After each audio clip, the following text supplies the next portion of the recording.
चला तर आज मी एक मस्त अशी पनीर घोटाळा रेसिपी तुमच्यासोबत शेअर करते.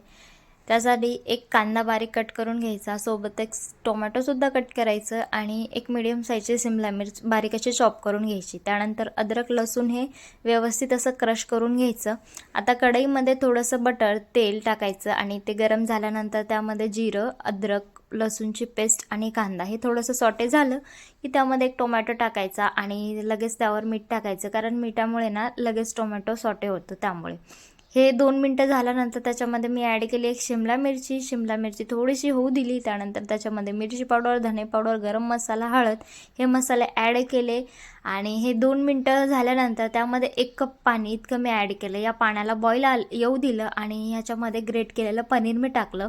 परत पनीर एक 2 ते 3 मिनटं झालं की त्यामध्ये चीज टाकलं मी आणि चीज टाकल्यानंतर एक 5 ते 10 मिनटं हे होऊ द्यायचं आणि वरून कोथिंबीरने मस्त असं गार्निश करायचं.